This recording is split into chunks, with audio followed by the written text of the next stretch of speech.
Assalamualaikum semuanya, selamat datang di video aku yang pertama. Perkenalkan, nama aku Dwi Riani. Di video ini aku akan sedikit sharing atau ya ngevlog itulah. Sebuah hal yang lumrah ya teman-teman, ketika baru masuk universitas pasti ada ospek atau PKKMB.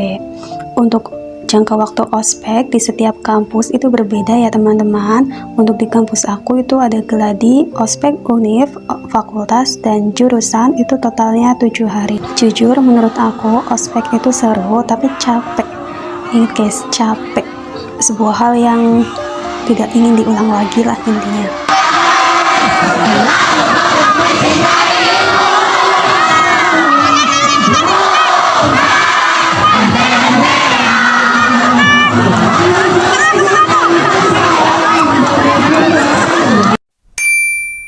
Di malam harinya, aku tuh sudah nyiapin buku dan alat tulis ke dalam tas. Aku nggak bawa laptop ya, karena kalian tahu sendiri ini baru pertama kuliah dan belum ada tugas.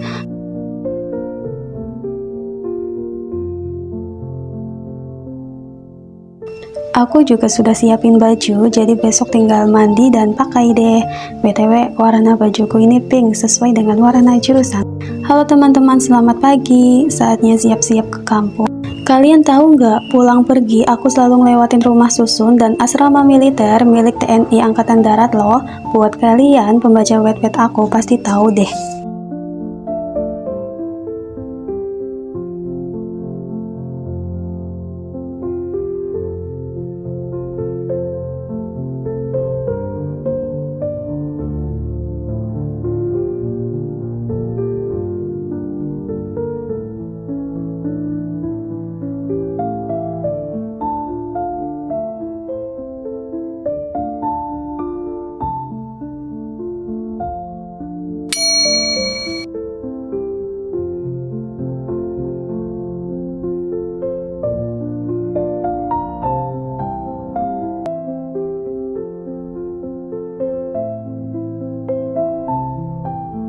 Dan sampailah aku di ruang kuliah. Kelas pertama itu ada mata kuliah bahasa Indonesia. Bersyukur sih meja dan kursi di sini itu terpisah dan sangat nyaman. Paling gak suka kalau dapat kursi dan meja yang menyatu, kayak gak bebas bergerak aja gitu. Baru juga mulai perkuliahan malah ada kelompok. Tapi gak apa-apa, ternyata belajar sambil berdiskusi sama teman itu seru loh. Kelas pertama selesai dan pulang deh. Saat sudah di kos, aku nulis materi bahasa Indonesia yang tadi diberikan sama ibu dosen.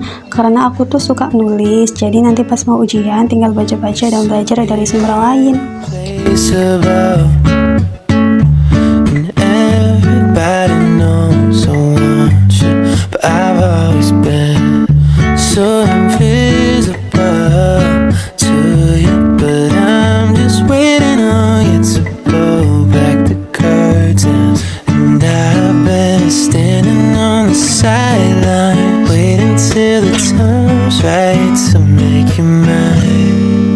Ever since the first time you opened up my world, I just can't seem to close my eyes and sleep. I'm locked inside this daydream, don't need any saving. But I need you to wake me up. Imagination is chasing after innocent love. But I've been wasting so much time living on cloud nine. Am I the only one who dreamed this up? And I've been standing on the sidelines, waiting till the time's right to make you mine. 'Cause ever since the first time you opened up my world, I just can't seem to close my eyes and sleep. Daydream, don't need any saving. But I need you to wake me when I fall asleep. I'm dreaming that you think of me. But if you just too cool. I won't be a fool. Lanjut di kelas kedua yaitu matematika. Jadwal kelasnya tuh jam 1 siang, jadi pas di mata kuliah ini, kelas aku dapat 2 tugas dan satu dari tugas itu harus selesai 40 menit ke depan. Di kelas terakhir yaitu mata kuliah ilmu manajemen, selesai kelas ya foto dulu dong buat kenang-kenangan di hari pertama duduk di perguruan tinggi. Baik teman-teman, itu dia video di hari pertama aku kuliah. Ya kalian bisa lihatlah kegiatan di kelas itu mirip-mirip kayak di sekolah. Cuma ya banyak perbedaan yang kalian harus tahu. Nah, di video ini aku akan sedikit sharing mengenai experience yang sudah aku alami selama kuliah di kesehatan. Oh ya teman-teman, aku minta maaf ya kalau videonya itu nggak jelas atau nggak stabil karena aku ngerekamnya hanya menggunakan HP. Dan aku juga minta maaf, aku bikin video ini tuh bukan untuk flexing atau pamer pada kalian. Tujuan aku membuat video ini itu hanya untuk memberi gambaran dan menambah pengetahuan kepada adik tingkat atau yang seangkatan sama aku dan ada plan buat kuliahnya itu tahun depan. Oke, aku akan sharing mengenai pengalaman aku, mungkin dari culture shocknya dulu aja kali ya. Yang paling aku rasain di kuliah kesehatan ini tuh, yang pertama, teman-teman pada pinter-pinter semua. Jadi nih misal di kelas ya, dosen itu udah selesai memaparkan materi. Nah di akhir pematerinya itu kayak dosen itu bilang, ada yang mau nanya atau ada yang mau ditanyain. Nah teman-teman yang lain itu udah pada ngacungin diri buat nanya gitu loh. Nah, sedangkan aku di situ kayak, kayak kok bisa? Sedangkan aku tuh kayak pas pembelajarannya kadang ada mudengnya, kadang ada enggaknya gitu loh. Dan aku tuh belum sempat buat nyusun pertanyaan gitu loh. Sedangkan mereka tuh udah pada cepet-cepetan gitu. Ya mungkin buat poin plus juga ya. Nah, terus itu yang kedua, teman-teman di sini terutama yang perempuan itu umumnya pada pakai make up, guys. Jadi kalau pakai make up, muka tuh kerasa kayak nggak enteng aja gitu loh, kayak nggak bebas gitu. Sedangkan kalau aku pakai skincare juga rasanya gitu. Dan kebanyakan untuk teman-teman perempuan itu pada pakai make up, meskipun ada beberapa yang enggak, termasuk aku. Dan aku tuh kayak mikir ya, kok bisa, kok sempet pakai make up gitu loh. Sedangkan aku sendiri sibuk dengan nyatet materi. Mungkin kalau aku mah dengan hobi nulis ya, kalian bisa tahu sendiri di Wattpad aku tuh hobi nulis. Dan aku tuh kalau ada materi yang disampaikan dosen atau di PPT itu aku selalu tulis gitu loh. Jadi mungkin sibuknya aku di situ, sedangkan teman-teman yang lain itu mungkin hanya ngerjain tugasnya aja gitu. Tapi emang kebanyakan gitu, teman-teman aku juga pada bilangnya, oh kamu mah rajin nulis sih, kayak kamu kok niat banget nulis materi gitu. Untuk culture shock ketiga, kuliah itu lebih menantang guys. Kuliah itu nggak kayak sekolah, nanti aku akan sedikit kasih perbedaan antara kuliah dan sekolah ya. Terus kalian itu harus selalu online gitu loh, selalu memantau grup WhatsApp. Kuliah itu beda kayak sekolah. Kalau sekolah kan jadwalnya udah ditetapin, kalau kuliah meskipun udah ditetapin, tapi kalian tahu sendirilah ya, dosen itu sibuk, kadang mereka tuh minta ganti hari atau ganti jadwal, dialihkan ke online atau gimana. Jadi kalian itu harus benar-benar selalu cek grup WhatsApp sebelum kalian berangkat ke kampus. Biasanya setiap matkul itu ada penanggung jawabnya sendiri, dan PJ-nya itu ya dari teman kelas kita. Nanti dia itu selalu konfir ke dosennya setiap sore, intinya H-1 sebelum mata kuliah itu diadakan. Jadi dia itu memastikan apakah bapak atau ibu dosen itu bisa memasuki kelas di jam atau di jadwal itu gitu. Perbedaan antara sekolah dan kuliah itu sangat beda sekali ya teman-teman. Nah kalau untuk di sekolah misal ada MPLS, nah habis MPLS itu ya udah kayak kita tuh kan nanti kan ada itu kan kayak pertunjukan ekstrakurikuler gitu. Nah ya udah habis itu ya pembelajaran kayak biasa. Terus kalau dia mau ikut eskul ya udah ikut udah kayak gitu, habis itu pembelajaran. Sedangkan kalau sekolah juga kan ada buku pendamping atau LKS kalau di sekolah aku mah gitu. Tapi aku nggak tahu kalau di sekolah lain. Nah, jadi setiap mata pelajaran itu ada buku pendampingnya. Jadi kita itu nggak repot buat nulis-nulis materi atau buat mencari materi sendiri gitu loh. Terus biasanya kalau di buku pendamping itu kan ada latihan soal. Kita bisalah mengasah otak kita dengan materi itu melalui pertanyaan atau soal-soal yang ada di buku itu. Terus kalau untuk sekolah itu ya dari pagi sampai sore kan. Nah, kalau ada jam kos ya udah jam kos aja gitu loh. Atau kalau enggak dosen lagi. Atau kalau enggak gurunya itu ngasih tugas gitu. Waktu itu mah kalau aku jam kos ya di sekolah itu aku jalan-jalan guys. Aku jalan-jalan entah itu ke masjid, ke kantin, jalan-jalan keliling sekolah aja itu sambil nyeker. Tapi kalian jangan ditiru ya guys. Nah, kalau di sekolah nih, kita ngirim tugasnya telat, si bapak atau ibu guru itu bisa mentoleransi gitu loh, tetap menerima gitu. Sedangkan kalau di kuliah itu enggak. Untuk perbedaan di kuliah itu sendiri itu ada banyak guys yang aku alami. Dimulai dari di hari pertama atau enggak di minggu pertama kita kuliah, kita itu harus pahami karakteristik dosen. Jadi dosen itu maunya gimana, nggak suka apa, pengennya yang ini gitu loh. Kita itu harus bener-bener pahami karakteristiknya. Untuk materi biasanya dosen itu ngasih PPT guys, tapi nggak semua dosen PPT yang mereka buat itu di-share ke anak didiknya, enggak. Jadi kalian itu di minggu pertama kembali lagi kalian harus pahami karakteristik dosen.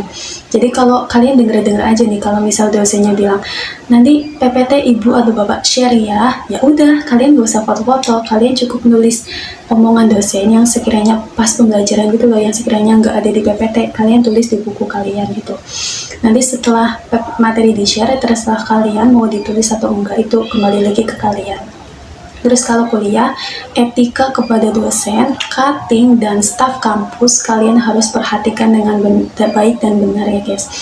Untuk chat ke mereka itu ada template-nya gitu loh, kayak harus sopan gitu. Kalau tips dari aku, kalian itu kalau dalam sekali kirim pesan itu harus memuat 3 paragraf ya teman-teman. Paragraf pertama itu isinya salam, sapa, misalnya selamat pagi, selamat siang Pak, Bu, terus bagaimana kabarnya hari ini, mohon maaf mengganggu waktunya, terus perkenalkan diri kalian dari nama, NPM, kelas, jurusan, angkatan berapa gitu. Terus paragraf kedua isinya itu tujuan kalian menghubungi dosen itu untuk apa. Jadi kalian harus sampaikan maksud kalian dengan singkat, padat, dan jelas. Untuk paragraf ketiga itu isinya ucapan terima kasih dan juga salam. Gitu. Terus untuk masalah jam kos nih, kalau di kuliah itu kalian kan tadi kan ada PJ kan. PJ itu H-1 sebelum pembelajaran itu akan konfir ke teman-temannya, ke kitanya, kalau dosen ini tuh bisa masuk di jadwal itu, atau kalau enggak, atau dosen itu nggak bisa masuk diganti hari atau diganti online gitu loh. Jadi kalian itu harus bener-bener sering-sering cek grup WhatsApp lah, terutama di malam hari, biar kalian itu nggak ketinggalan informasi. Terus kalian tahu nggak sih, jam kos di perkuliahan itu nggak seenak kayak di sekolah. Kalau di kuliah itu pasti harus diganti hari atau nggak diganti online gitu loh. Maksud jam kos ini kalau dosennya itu nggak bisa masuk di jadwal itu, jadi bisa diganti hari atau diganti online gitu loh, atau bahkan bisa digabung sama kelas lain. Waktu itu aku sering banget kayak digabung kelas A sampai kelas D dalam matkul itu, dan pelaksanaannya itu online gitu, biasanya lewat Zoom dan juga Google Meet. Terus kalau di kuliah itu nggak semua mata kuliah ada buku pendamping atau bukunya gitu loh guys. Jadi untuk di semester 1 ini cuma ada 2 mata kuliah yang dosennya itu mewajibkan untuk membeli buku. Jadi dari 7 mata kuliah lainnya itu mau nggak mau kita harus nyatet materi dari PPT yang dosen kasih atau nyari materi sendiri atau gimana. Nah, tips dari aku, kalau memang kalian banyak tugas, banyak deadline, lagi sibuk dan juga lagi malas, kalau memang materi di PPT yang dosen kasih itu di-share melalui Google Classroom, kalau di kampus aku menggunakan Google Classroom, itu kalian harus di-arsipin dulu, maksudnya itu di nanti dulu lah, kalian harus prioritasin tugas aja dulu atau mata kuliah yang sekiranya dosennya itu enggak memberi materi dari PPT yang mereka terangkan gitu. Untuk SKS satuan kredit semester, jujur waktu aku masih ospek itu juga kayak bingung itu SKS sistemnya gimana. Nah, untuk SKS kan satuan kredit semester. Untuk semester 1 ini aku ada 9 mata kuliah dengan bobot 20 SKS. Jadi di 9 mata kuliah ini ada 2 mata kuliah yang bobotnya itu 3 SKS, sedangkan lainnya itu 2. Untuk yang 3 SKS, kalian ingat-ingat itu ada praktikumnya. Jadi kalian harus siap-siap dengan laporan praktikum yang pastinya menyita waktu, tenaga, dan pikiran. Untuk satu SKS-nya itu berbobot 50 menit ya guys. Jadi ya kalian bisa kalikan sendirilah kalau 20 SKS kali 50 menit gitu. Dan 20 SKS itu akan kalian lalui dalam 1 minggu gitu loh. Jadi dalam 1 minggu itu untuk di kampus aku itu ada 4 hari aktif dari Senin sampai Kamis. Nah, untuk per harinya itu ada jadwal mata kuliahnya sendiri-sendiri. Dan setiap mata kuliah mempunyai bobot SKS sendiri-sendiri. Jadi dalam 1 minggu ada 9 mata kuliah, totalnya 20 SKS. Nanti diulang-ulang gitu loh sampai UTS gitu. Kalau untuk di kampus aku itu ada dalam 1 semester itu waktunya 4 bulan dengan 16 pertemuan. Jadi kan paslah dalam 1 minggu, dalam 1 bulan itu 4 kali pertemuan gitu. Itu udah termasuk sama UTS dan UAS. Mungkin itu dulu yang bisa aku sampaikan. Kalau kalian ada pertanyaan mengenai dunia perkuliahan atau mengenai ilmu gizi, karena aku jurusan ilmu gizi, kalian bisa tanya-tanya di kolom komentar atau melalui Instagram aku. Kalau ada informasi tambahan, aku tambahin di deskripsi ya. Dadah. Oh iya, jangan lupa subscribe ya guys, like dan komen juga. Jujur kalau kalian pada subscribe, aku tuh jadi tambah semangat buat bikin video di tengah-tengah kesibukan aku membuat laporan praktikum, mengerjakan tugas, dan masih banyak lagi kegiatan kayak UKM, kegiatan lainnya. Terima kasih teman-teman semua. Semoga teman-teman semua yang berkeinginan untuk kuliah, kalian bisa segera dikabulkan sama Allah ya guys. Ingat, kalian itu harus usaha ya guys. Terima kasih sudah menonton. Mohon maaf jika ada kata-kata yang kurang berkenan. Wassalamualaikum warahmatullahi wabarakatuh.